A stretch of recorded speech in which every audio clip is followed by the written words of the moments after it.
Okay. All right, you guys ready? Yeah, I'm solid. All right, let's do this.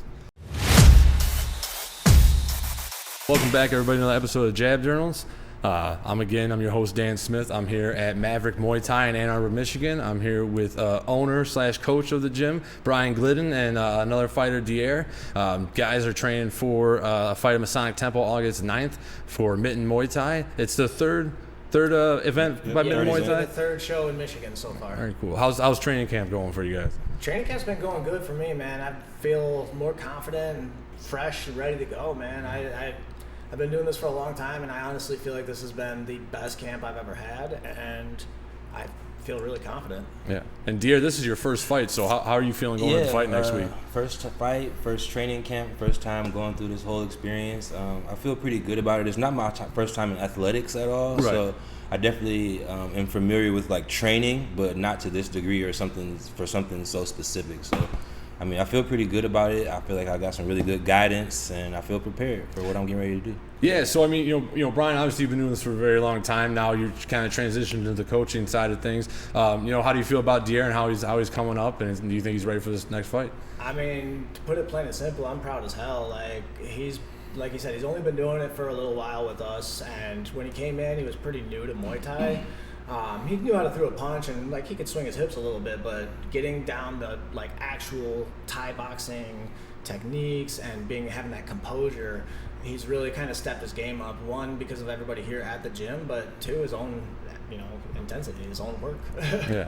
And D'Air, like, how did you find Maverick Muay Thai? How did you find Bryan? Because Muay Thai is not it's not a common thing, sport, right? So it's kind of a really funny story. Like I've had throughout the years, I've had lots of people kind of hint at Muay Thai for me. Like I started boxing like maybe 5 years ago, and people were, you should try Muay Thai. You got long limbs, or you got long legs. Or a guy I used to work with, he was doing jiu-jitsu at the time in Taekwondo, and he would tell me about Muay Thai all the time. And I ended up meeting Bryan at a GNC, and he talked about Muay Thai. And at that point, I was just kind of like, I keep hearing this, so I think I'm gonna give it a try. Yeah, that was kind of like my cherry on top, was meeting this random dude at GNC who seemed very passionate about a gym he was about to open. So. Yeah, it's weird how these things kind of come into your life, right? I mean, so that's it. Yeah, it's your story. Bryan, you've been doing this for a better part of your life, I'm assuming. So how'd you get into Muay Thai?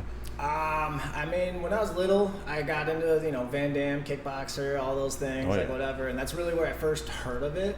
I didn't really understand that everything Van Damme was doing in kickboxer was not Muay Thai, but I was just really excited to be a part of it, But as I started growing up, I had an uncle who was really into MMA. He would watch UFC. He did Taekwondo and wrestled and whatnot as he was younger, and he started getting me more involved in the actual sport of it and the actual, hey, this is what competition looks like. Hey, these are what fights are. And so we would watch all the old UFCs and whatever. And honestly, I wanted to get into jiu-jitsu.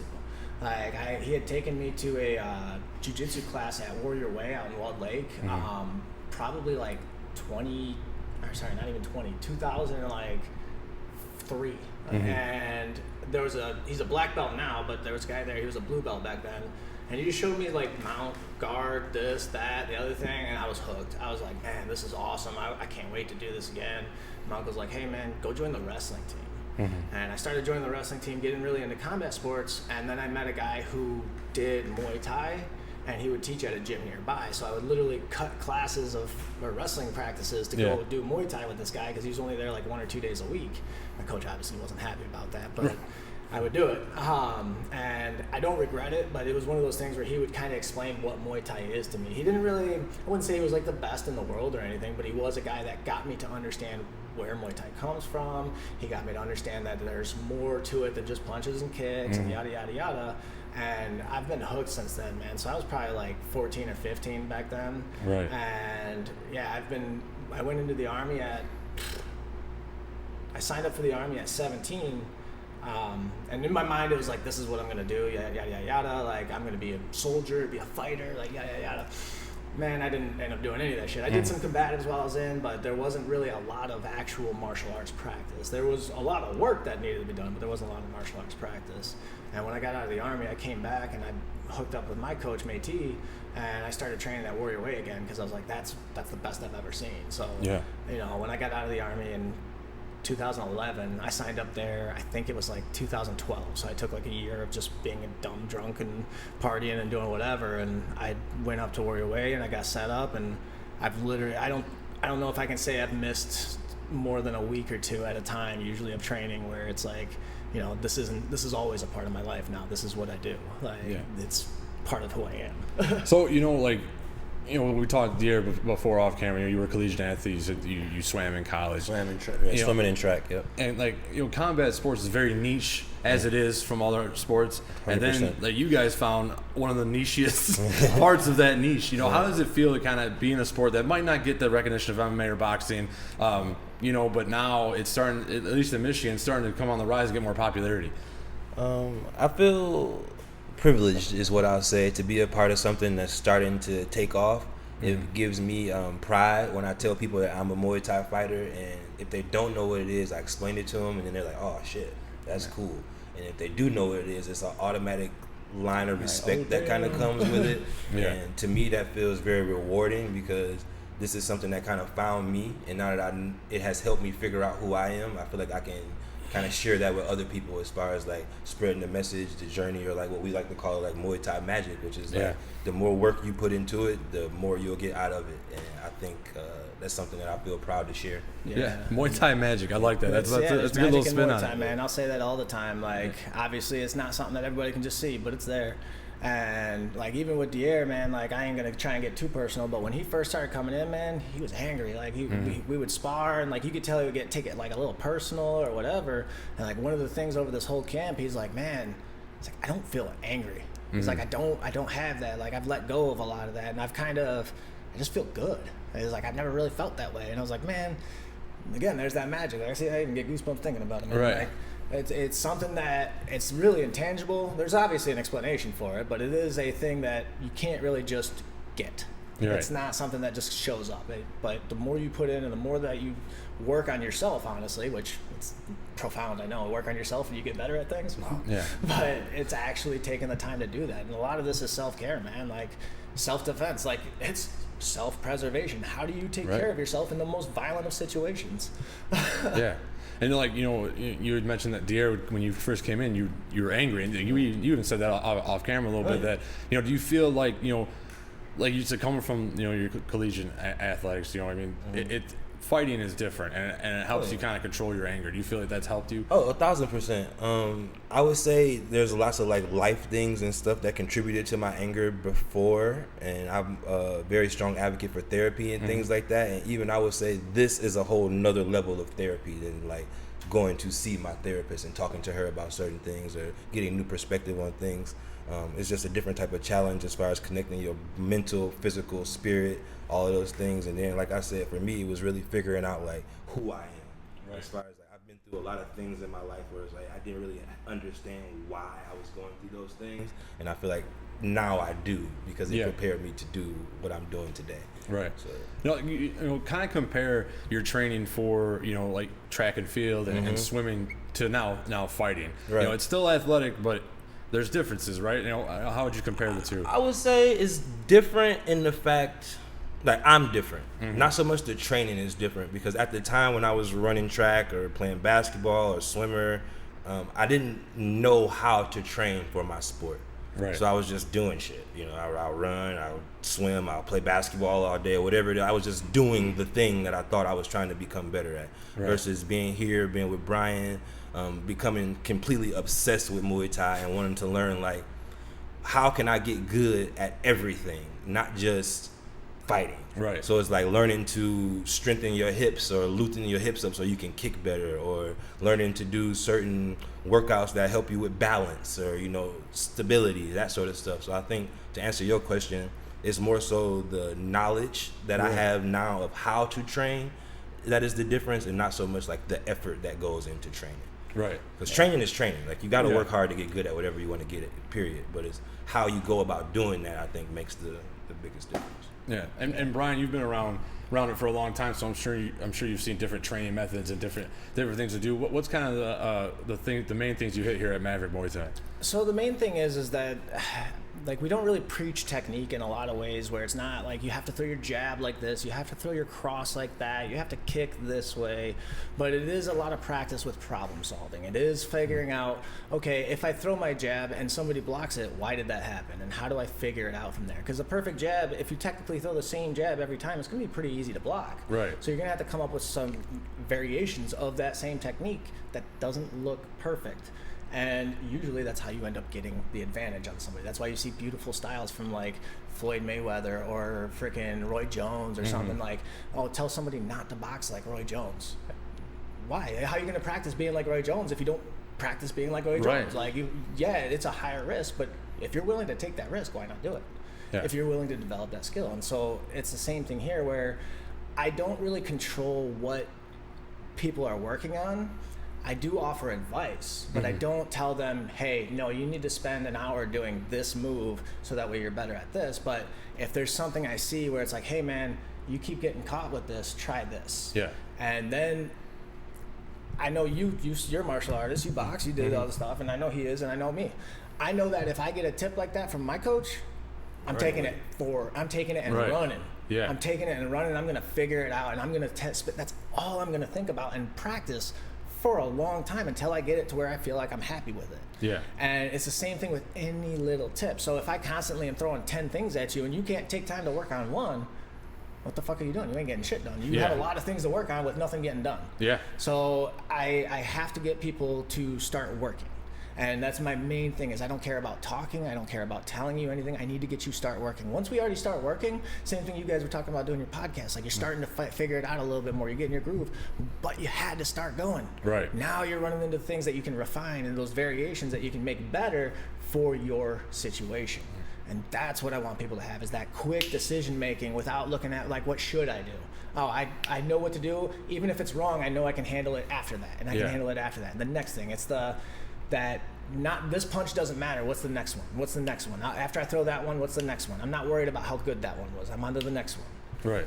Yeah. One of the things you said that was pretty refreshing to me, and I think you can take it to all sports, but combat sports in general, is like, you don't harp on people on how they throw things a certain way, because, as we all know, as mixed martial artists, boxers, whatever, you're not going to throw the jab the way I'm going to throw the jab. I'm not going to throw the jab the way you throw the jab. Everyone's got, like you said, D'Air, you have long limbs. Not everyone's got that advantage or that skill. I mean? So you got to teach a guy with short arms to jab different.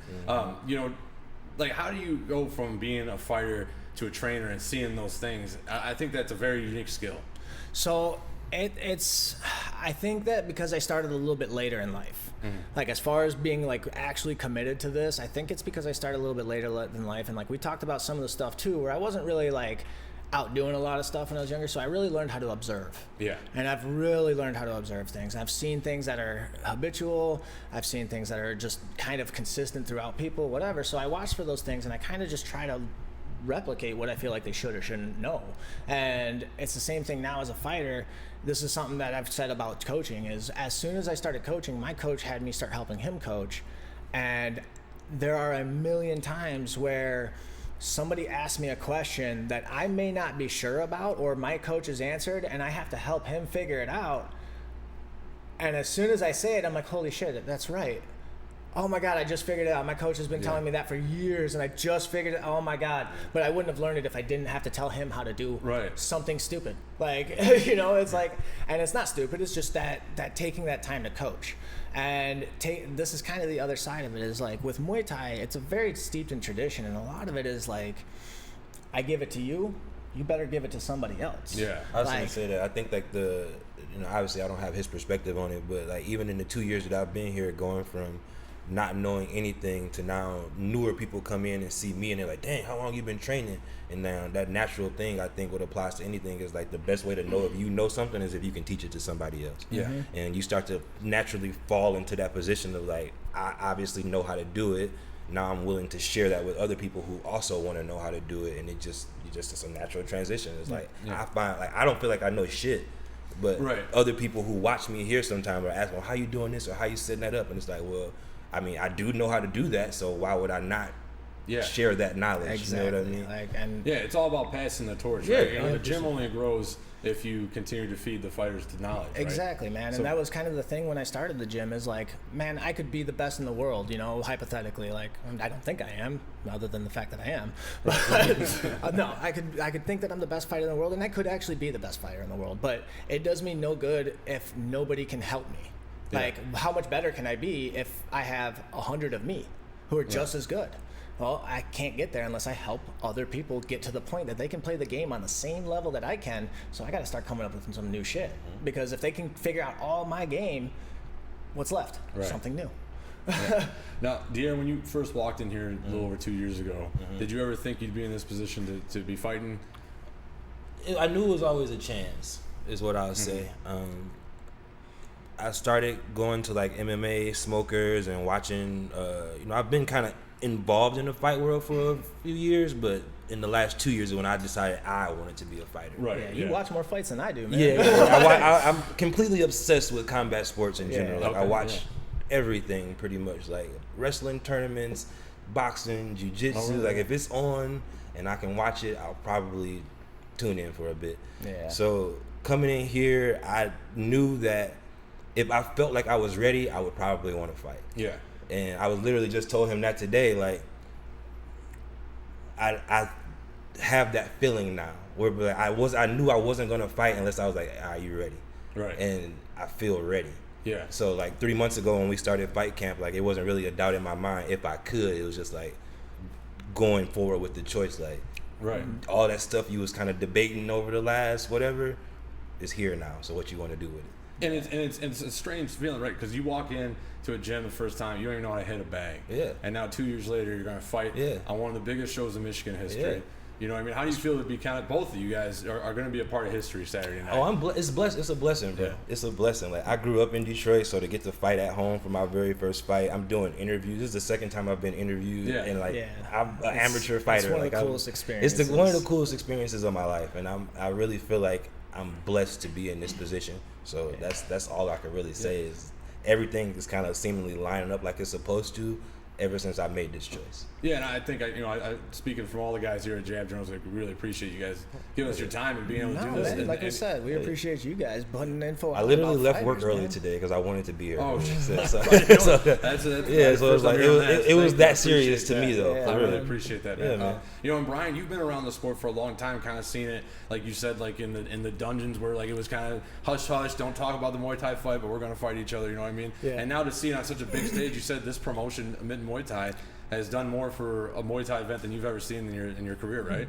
So in the last year, I will say it on record and plain and simple, Mitten Muay Thai has done more for Muay Thai, not only in Michigan, but just in Muay Thai in general, in the last year than most people I've known over 20 years. Like, they have put together, this is the third show, they've got another one coming in October, they've brought in seminars, they're really pushing more of a community build, which is amazing to me. And like, on top of that, the fact that they're letting me fight as the main event, like, I can't tell you how awesome that feels. Like, one, I don't, like we were talking about, I never feel like I deserve shit. So, like, this is amazing to me. Like, holy shit, I said, like, are they sure they want me to fight? Like, Right. So, like, it's really cool to kind of have that confidence where it's like, no, I actually deserve this. And then, not only that, but, like, fuck, when I started training, there was no Muay Thai. Even the Muay Thai fights I did, they were more kickboxing rules. You weren't allowed to elbow. You weren't really allowed to clinch. You weren't really allowed, like, there was a lot of places that were like, you can't catch a kick.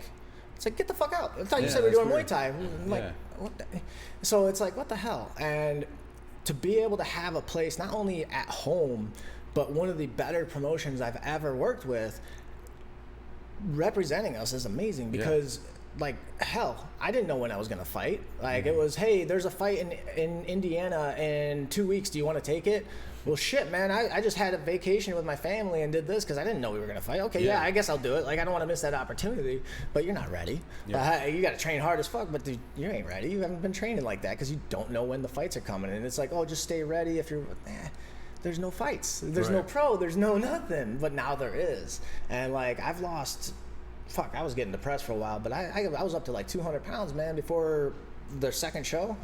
And when Mitten Muay Thai did their second show, we had our guy Jake fighting, and I was like, man, I'm getting on this at least one more time. Like, I got to get at least one more fight, and I've lost I'm almost at 40 pounds right now that I've lost, and I feel better than ever. I feel more confident. I'm 37, man. So Right. like, when I was fighting in my 20s and 30s, like I felt worse then. I felt like I worked harder, but I felt like I worked better on this. And just having that chance to be able to fight in Michigan, man. Like, Right. I never got to, like, I think my mom got to see me fight one time, and my mom passed back in 2022. Yeah. Fuck, years are weird to me. But yeah, she passed back then, and like, I didn't want to fight. Like, why would I fight? My mom doesn't get to watch me fight. I don't get money off of it. Like, whatever. Yeah. And like, now it's like I've got a gym. I've got these people. I've got like D'Air looking up. Like, we got all these people that are like now really into it. I'm so excited that I get to represent it. Like, I want to represent it well. Yeah, Like, and I've seen a lot of the stuff that MMT has done for you guys and the other fighters. You know what I mean? A lot, and like I feel like, you know, like we said, we touched on how Muay Thai is like a niche of a niche, right? But I feel like getting those videos out there, getting that promotional stuff, these interviews, you know, I feel like a lot of it's education. Do you feel like that's what will help Muay Thai come up with educational popularity? opportunity, 1000%. Like I was saying, like a lot of times I'll tell somebody I'm a Muay Thai fighter, and they're like, "What?" Yeah, like a I'm lot of oh, people- it's like kickboxing. like Yeah. middles? Oh, Like, kickboxing. because I'll be honest, like I know of Muay Thai, I know it's different than kickboxing, but Yeah. I haven't seen a lot of Muay Thai fights. Exactly. Excited to see you guys fight on the 9th, obviously, but you know, what can people expect, that people that are used to kickboxing, what can they expect more of in a Muay Thai fight? A lot of damage. And I think the biggest thing is the aggression difference, where most combat sports are hit and don't get hit. Muay Thai is, I'm gonna hit you, you gonna hit me, and we'll see. Yeah, We'll see. a lot of Muay Like- Thai. Like there is a Yeah. lot of there is a lot of the like toughness and like a lot of it is composure and kind of proving that you can handle whatever the other guy throws at you, and it's not being like. And my coach used to say this a lot. He's like, you know, you're just as good as this guy, but you looked like you were losing, because I'd be stressed or whatever and be like freaking out a little bit, Yeah. whatever. And it's like, oh, I didn't understand that he meant you have to keep your composure. Like, hey man, it don't matter if you get kicked in the face and knock the fuck out. You stand back up like what? None of you did it. Like, like, and it's not denying it, but not letting it take you down any notches at all, and being Yeah. able to kind of keep going. And that's what I keep saying about this fight is like, man, I might fight again, I might turn pro, like whatever, but this is definitely my last amateur fight. And honestly, I just want to have a fucking war. I want people to be like, holy shit, that was awesome. Like, Yeah. and they see like, oh, people enjoy this. Like, oh, kick me, come on, hit it, let's go. Like, instead of being like, oh no, I don't want to do this, I don't want to do this. Right. Like, Yeah. Yeah. So D'Air, training under Bryan, obviously he's got a lot of experience, been around this a long time. Do you feel like you're prepared for your first fight? 1000%. At this point, it's locking in on the mental side of things and just being completely prepared for the aspect of like, okay, I've been in a fight before, but I've never been in a Muay Thai fight before. Right. Okay, I've fought somebody before, but I never said I'll meet you in 3 months. We both can train for it and then Yeah. fight in front of like 1,000 people. Right. So it's like the extra stuff that comes with the sport is what I'm now feeling like I need to make sure I'm prepared for. But as far as like the fighting part, we ready. Yeah. Like we talked before, you did track and swim, so you've always been able to prepare for a race. But that race never involved anyone kicking you in the face. Yeah, So exactly. Do you feel like mentally it's a different preparation as like for when like you were training in college for those types of sports? Yes and no.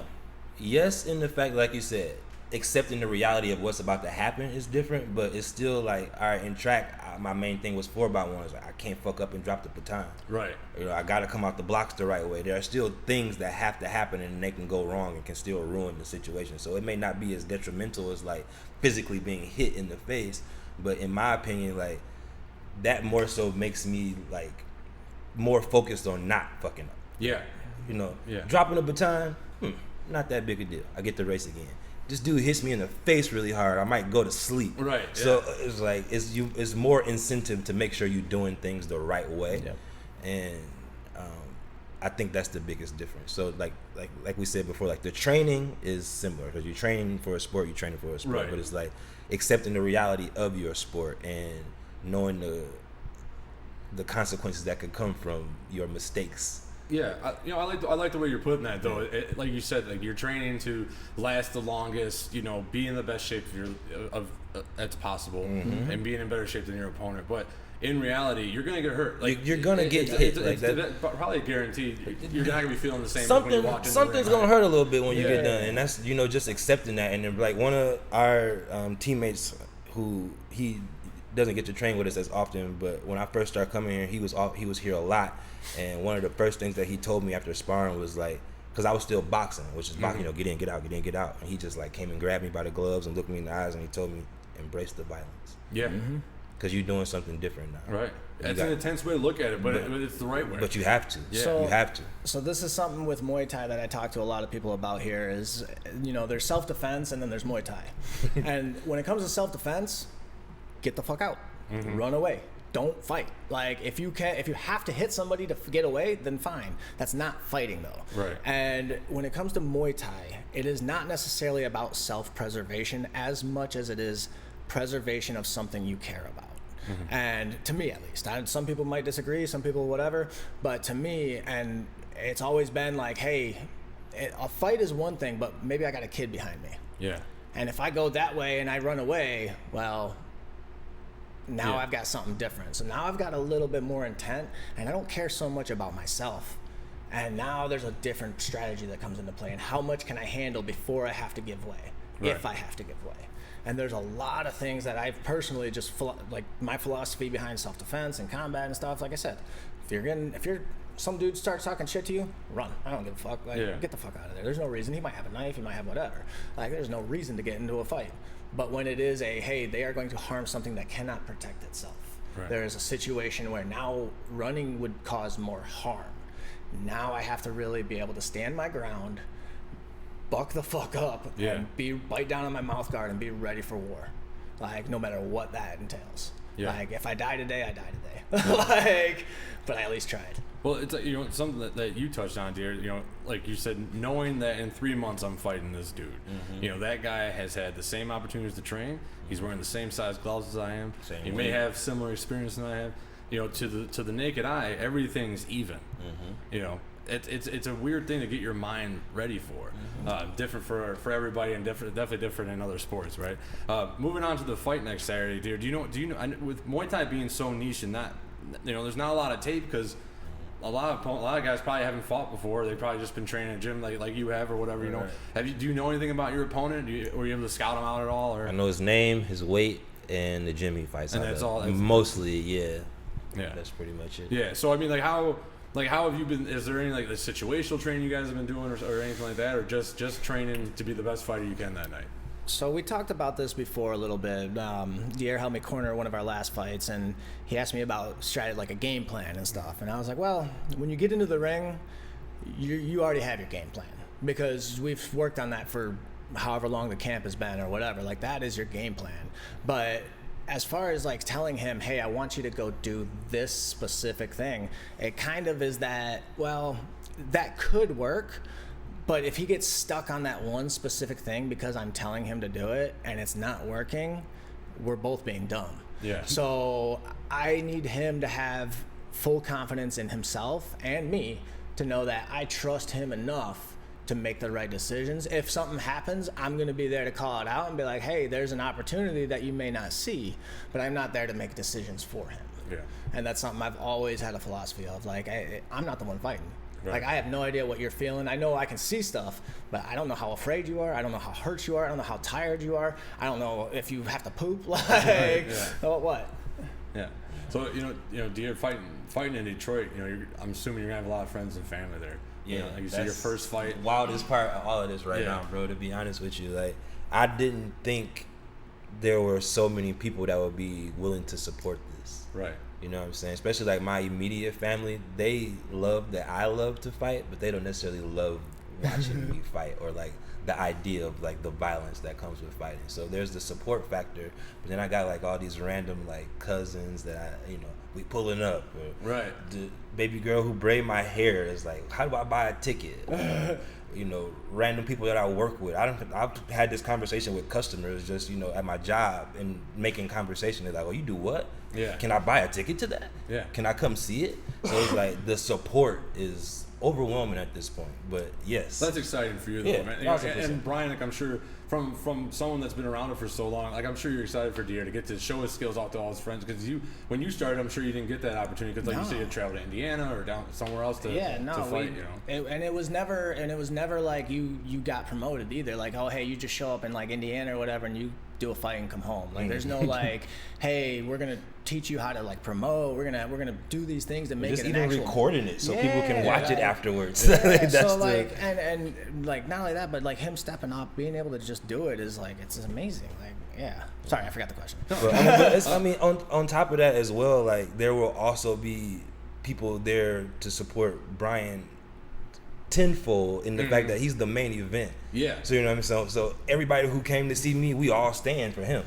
You know what I mean? Because my fight gonna be before, so I think it's just a compounded thing where it's like the support trickles down. Like I get love from my folks, and then that automatically turns into love from the people that came to see him, and now we all got. Same thing I told you and Jake. I was like, you know, it may not feel like it right now, but like everybody that shows up, like to support me, is immediately supporting you. Yeah, it's like, all family. It's all love. Yeah. Not one person is gonna be like, who's this guy? They're gonna be like, oh, you're part of the family, dude. You're coming in like, hey, let's do this. Yeah, we got you. They don't know much about you, but they know that you're part of the same team, and they're gonna support you. And I also think that like in this community of like martial arts in general, or just this, I have yet to meet somebody who is just a blatant asshole. Yeah, it's hard. You know, just you know what I mean. Just no respect, no honor, no nothing. Just like, why are you even here? I've never met anybody like that in the 4 to 5 years that I've been involved in this community. Yeah, and I think that even obviously we're going against another gym, or even at the last fights after the fight was over, I cleaned the blood off of Jake's opponent. Yeah, you know, we were all sitting back there talking, and you know, it's like camaraderie. Mm-hmm. So you know, people that don't understand fighting, I think don't understand there is that mutual respect. Like nowadays we see the build up, and you know they're talking shit to each other and stuff like that. But at the end of the day, it's all love and it's all. I mean, you gotta sell the show. Like it's still a show at the end of the day. It's showmanship, right? And part of it, that's how you sell the fight. But between like the fighters, that's why WWE is putting so the gloves popular. on and stepping in that ring. There's a baseline respect that everybody is gonna get for even making that effort. Well, like my wife, before she met me, like she never watched fighting. Right. And at the end, we were watching a fight. I forget which one specifically, but she's like, "Why are they hugging each other like that?" They were like talking. I'm like, "Cause I'm like they just got closer than like you and your best friend probably are." You know what I mean? When you do rounds with somebody, when you know are fighting and you want to do the best, and you give it your all, you learn a lot more about that person. One of our Some training people partners might not here, know them. named Dave, I don't mean to cut you off, No, but it's you're like it's perfect for what we're talking about in terms of like we were sparring. He swept me. I fell. I got up and punched him in the face, and the round ended. And I was like, "I love you, bro." Yeah. No. And he was like, "I have stories." Like and he was like, "There's no other place in the world that you could get punched in the face, and then the person right afterwards is gonna say, 'I love you.'" I fought this guy 3 times in like a 3-month period. Once a month we fought each other. It just we're the only 2 available in the area, and like to this day, if I saw we don't hang out, but if I saw him, like I'd probably chop it up. I fucking love that dude. Probably hang out with him because more. That dude, I know more about that dude than I think his wife does. Exactly, He knows more about exactly. me, because you get to learn a person. You done seen right? his soul before being in there, and you don't get to see that. Yeah. I'm gonna quote Naruto, but I don't know how into anime you are, but like one of the things that him and Naruto get into it with Sasuke, and they're like, hey, they like read each other's minds, and they're like, you say the same thing, like if we fight, we both die. Yeah. And like they're like, why didn't you guys say anything? He's like, oh, we did. And he's like, when you're at that high of a level, like you don't need to talk to know each other. When you fight, you know each other. Yeah, like, absolutely. Now, speaking of knowing each other, you know, you're obviously you mentioned you're fighting in the main event against Josiah Pila. You know, do you know much about him? Have you? So I really only know him through Instagram and from this fight, really. Phil and the guys at Proving Grounds are going to be, you know, that's one of their guys up there, but. I haven't really known much about him before this. He seems like a really nice guy. Like I honestly, like I've said, him and his team, honestly, and we've talked and stuff because we went out there and did a seminar with Luke Lisi, and most of that was at Proving Grounds with his team, and like. Again, we're friends. It's not like, oh, fuck that guy. Why is he at my gym? Like, they were coming up like, oh, man, I can't wait to see you guys fight. Like, it's going to be such a good show. Like, you guys are, like, right there with each other. Oh, it's going to be so fucking cool. And I can't wait to have a beer afterwards. Like, and it's the same thing for me. It's like, oh, man, I'm probably going to buy the dude a beer after and be like, hey, man, I don't know if you know this, but we just set fucking history in Detroit. Let's fucking cheers. Because I don't give a fuck that you hit me. That was fucking good. Like, good shot, man. Like, I accepted that a long time ago. Yeah. Getting hit is it's a game, man. Yeah, hey, fine. You make a basket. No, fuck you. No. All right, run it back. Like. Yeah. Now, like as you mentioned, you're fighting the main event, and it's for the AMI title for MMT. You know, does that come with any added pressure, or it's just business as usual? Is there a title? I thought I saw him with a title. So so he does have a title from Freedom Fighter Promotions. Oh, so the poster they put with the him wearing that belt, they might make it a title fight because there isn't technically any titles out right now. So it's pretty new organization. And it's pretty new. So like, I mean, I wouldn't. They just got the one belt. For, So if they do, cool. But either way, I'm gonna fight it like it's a title fight. Like I'm not gonna. Honestly, it doesn't change anything. Yeah, you gotta treat every fight as the hardest fight of your life. Exactly. Right? Like I'm not. I just want to get out there. I can't wait to just put on a show again, man. I thought I was retired years ago. Like I said, my last fight was over 7 years ago, and I was like, I might as well just not do this anymore because there's why I'm going to show up to some thing and fight somebody who may or may not be on the same weight or whatever, and why bother? Why get hit for no reason? Right. And now, not only are we setting history, but this is good for my gym. Like it's good for my business, but not just on the business side of things. Like since the first Mitt in Muay Thai, we had one guy fight on both cards, Jacob Collier, and he put on a show, and Jacob the Juggernaut Collier, man, and he put on a show, and everybody loved him. And one of the things that happened after his first fight, he lost both those fights, but one of the things that happened after his fight, everybody came in. Everybody showed up. One, wanted to tell him how good he was, but two, everybody wanted to crack pads harder. Everybody wanted to get into sparring. Everybody wanted to help Jake and the rest of the team be better because they saw how much it matters. Yeah. And so having that actual live representation of what we're practicing for, bro, I can't replace that. Like, I can't, hey, you want to play football? What's football? Oh, it's this game where we throw a ball around and like we try to catch each other. You want to play? I don't know what that is. Okay, let's play a game. Now you know what football is. Like, that's the same thing here. We're talking about it, and it's this kung fu movie basically. Yeah. As far as people are concerned, that's all their references. And Western boxing, which nothing wrong with Western boxing, but it is not Muay Thai. Right. Like, so it's nice to have one again. That representation is huge, but the people that are starting to come out of the woodwork because now they're seeing opportunity. Yeah. Whether it's opportunity for them or a friend doesn't matter. They see opportunity for something. And same thing with this. Like, this is just cool for us. Like, this is really cool for us to be able to say, hey. Easily the coolest shit I've ever done. I may never do something again, but I did this. Yeah. Like, you get to be a part of history. Yeah. Like you guys were talking, right when we walked in, I think you guys were talking about just organically, just saying, like, wow, like, we're going to be part of one of the first shows of Muay Thai in Michigan. You know, it's got to be a great feeling. It's an amazing feeling. And, like, going back to my mom and stuff, like, but man, I didn't grow up with much. Like, we were little hillbilly kids. Like, we run around, we had muddy bathwater, all that stuff, and, like, raccoons living in our house that we couldn't afford and all these things. And, like, to be able to go on stage at the Masonic Temple, like, bro, I cried my eyes out when I got the news. Like, I was like, bro, I'm going to be fighting as the main event at the Masonic Temple. Like, the first thing I want to do is call my mom and be like, hey, Mom, like, fuck, thank you, you know? And I can't do that. And like, I'm fucking getting shaky, but that's the thing, though, is like, it don't matter that she can't see me. She can, but it's not like the fact that I'm doing this, like, she's always been proud of me. I've always wanted to prove her. I wanted to prove that she had pride in me for some reason, and it was worthwhile, and it feels like it's there. Like, and we can get into like some personal stuff and whatnot, but I'm very self-deprecating. Very much like, it's hard for me to have confidence in myself.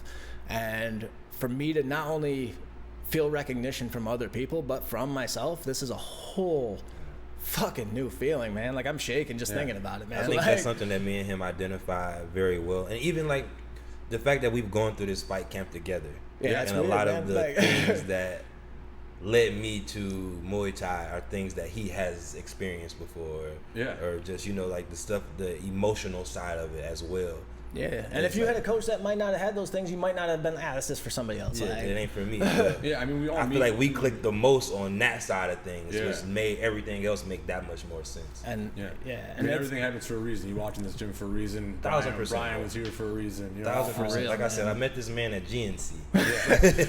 I wasn't proud of that. So I mean, but I'm saying like that has nothing to do with being here. I had to work at GNC, man. I was a slave there. Yeah. But that had nothing to do with being here, though. Like, there nothing could have been but, like, just a bump. It's supposed to happen. Just a little push. That's the only way that worked. Is because it was supposed to. That I walked into GNC and met him. Yeah. And then he was like, I got a gym. Come train. And you two have very different like life stories, but have all come to the same place. Exactly. Experiencing the same things. Exactly at the my same time. point. I feel like this is a good point in the interview to ask this question. I try to ask it to everyone. I'll ask you, D'Air, first, and then you, Bryan. Just because you've been around for 2 years, you've been doing it most of your life. There's a point in everyone's life where you find something that you love, and you're like, this is going to be a part of my life forever. Whether it be combat sports or Muay Thai specifically. D'Air, do you have that moment where you're like, man, I'm going to do this forever? It's going to be part of my life in some capacity. Yeah, 100%. Just coming here in general, I think was that moment for me. And the fact that, like I said, I've had many situations. I've been jumped. I've been fighting since I've been a kid. I grew up in Detroit. Both my parents were East and West Side, so I grew up in Detroit, not just one specific side of the city, like the whole city. Right. And I've had all these experiences and things that I've been in these situations, and I could never figure out, like, why the fuck is all this happening to me? Right. And now I can say with 1,000% confidence that all of that shit happened to make me this right here. Yeah. And I even like talking to my mom before, my mom don't really understand like fighting in general. You know what I'm saying? Like she's like, oh, you gonna go in there and turn into a beast and all this shit like that. Like, nah, mom, I'm already that. It's controlled chaos. No, it's not that. It's like it's already here. It's like I just learned what to do with it. Yeah. And Calm. It's calm. I don't feel the need to rip somebody's head off or do all this crazy yelling and screaming and all this shit. This has taught me that I don't need to do that to do this because I'm already that. That's one of the things with Muay Thai that's always great is like there's a lot of Buddhist tradition that's tied into Muay Thai, and if you look into a lot of Buddhist tradition, it's a lot of modern day psychology, which is self-awareness, breathing, so on and so forth, centered, whatever, and that's what he's talking about is just having that. And same thing for me, like it's having that I'm able to be comfortable with myself. Yeah. And it's an amazing feeling, like because I can't say I have it, and it's not something that I know will last. There's going to be times where it comes out and in and out, whatever, but it is an amazing feeling. Yeah. Now, Bryan, same question to you. When was it that you knew Muay Thai was going to be in your life forever? So probably about when Vanilla Ice came out and said, "Go Ninja, go Ninja, go." This is not where I thought this was going. No. A long time. No, I've loved martial arts forever, man. But like when I really started thinking like this is what I'm gonna do was like I had been training with my coach for a while, and I didn't really have much else going on after the Army. It was like, I was a soldier. Like infantrymen don't have a lot of skills that transfer outside of like fighting. Yeah. But when I got to the gym and I started feeling like this is kind of a place where the skills of that personality is really beneficial to a lot of people, and I started giving that to people. And same thing, like this is how I fell into coaching. Like I give somebody like, hey man, I noticed you're doing this, and it's not me telling them like, oh, do this, do that, do this, but hey man, I noticed you do that, and they'll be like, oh, I didn't even notice. Oh, try this, see if that'll help. And then, oh wow, that helps. It feels really good. Like if it's especially if it's something where it's like somebody's been doing it for years and they're like, oh man, like I just can't figure this thing out. You just help them figure it out a little bit. It goes a long way. And it's that feeling just, I love it. Like I love that feeling.